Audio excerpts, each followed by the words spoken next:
Johnny Hobby here talking about lane changers for Carrera digital slot car tracks and how they function and how they malfunction, but also some fixes.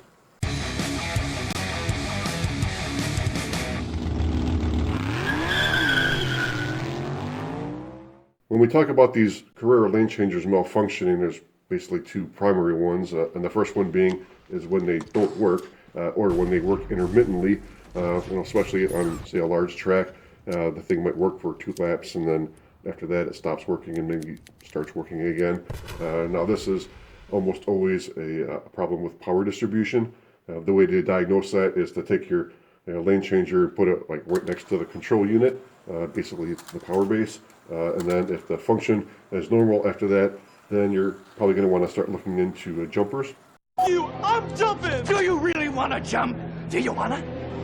No, not those kinds of jumpers, but jumpers as in power taps. Now, if you've already got those on your track, then they might need attention or there's something else wrong.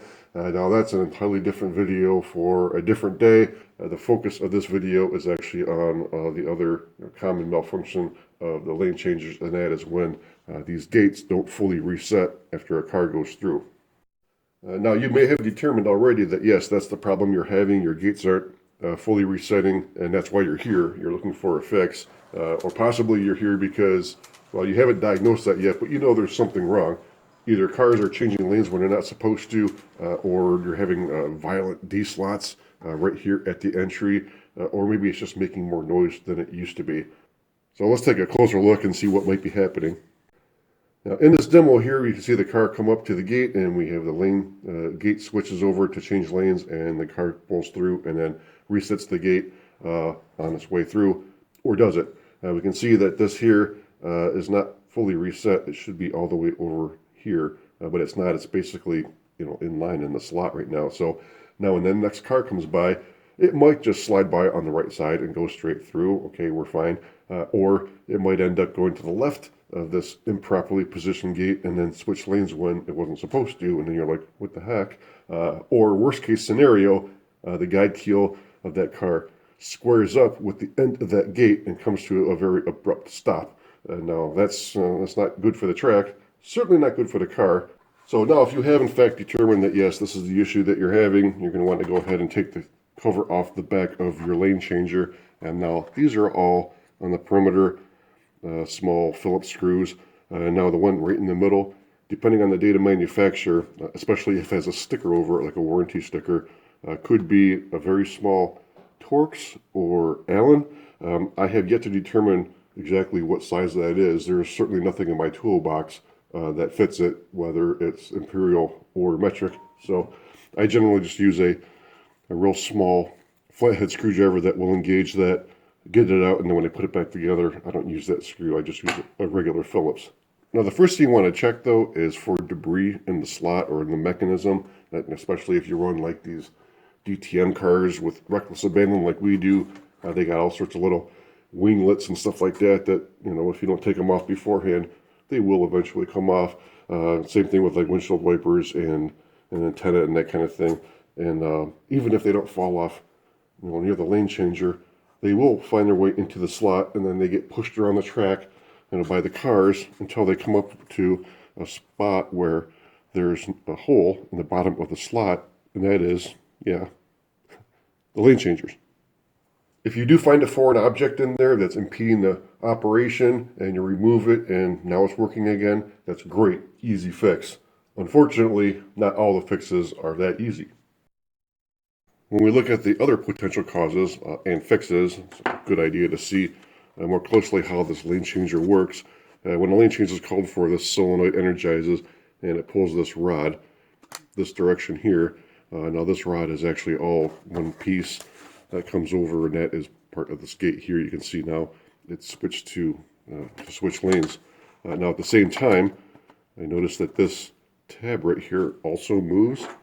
Now, yours won't look like this. I colored this with a silver Sharpie so it's easier to see it on film.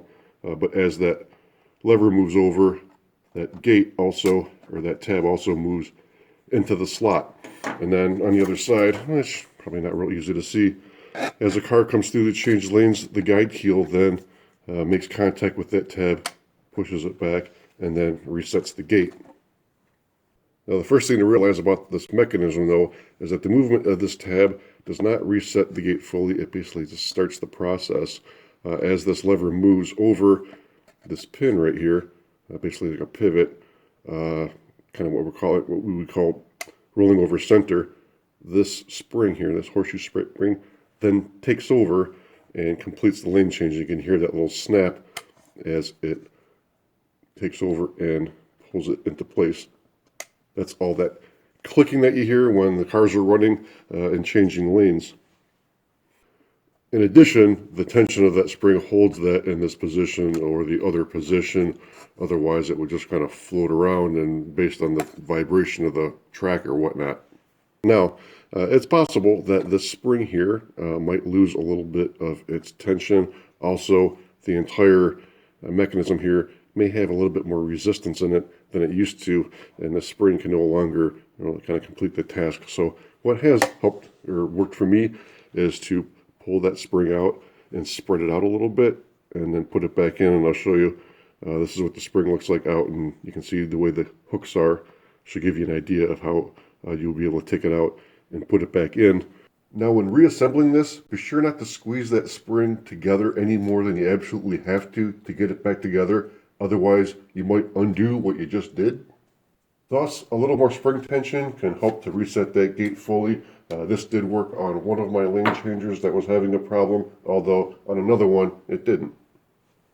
One thing to note too, though, is as this tab is being pushed back by the car and this rod is moving this direction, the system, it really only moves this just enough so that this passes over and then this spring, takes over. And if there's any slop in the system or wear, like these two pins here that capture this rod, and also this is a look at the end of that tab that's in there. Of course, it won't focus. We know that's the area there that's contacted by the guide keel. Of course, if the guide keels are worn out too, all of that added together, and this rod might now not pivot or move far enough over to where it crosses over center and that spring can take over. So what I've done with another, not this one, I'll find the one that I did it with. This rod is manufactured perfectly straight, but what I've done here is at the very end, you might not even be able to see it on the camera, is I've given it just a very slight bend there, not much, half a degree, maybe 1 degree. And what that allows now is that this mechanism doesn't have to travel quite as far in order for this part to pass this pivot point, again, roll over center, where that spring can activate. Now, you don't want to bend this too far, just a little bit does the trick, otherwise it's not going to lock back in the other position. Now this is a right to left lane change, and so if you're doing a left to right, this would pretty much just be mirrored, and you'd bend this the other way. Basically, just always bend it away from the solenoid. And one last thing, as I was talking about, wear or slop in the system, well, you notice this tab here. As this tab starts to move, it starts to move this rod immediately here. Now on this piece, as this, look at this tab here. Sorry, I apologize, I haven't colored this one, but this can move quite a bit, like half, practically half the throw of that tab before it even starts to move that rod. And so by the time the car comes through and has finished moving that tab, this may not have moved far enough for that spring to do its job. And so with this one, I was actually able to fix with that little method of bending that rod. However, I had another one that I wanted to try something different, and that was to manufacture my own tab in here. And so after about, 60 prints or so of printing, testing, adjusting, repeat, and this is not exactly the same as the original.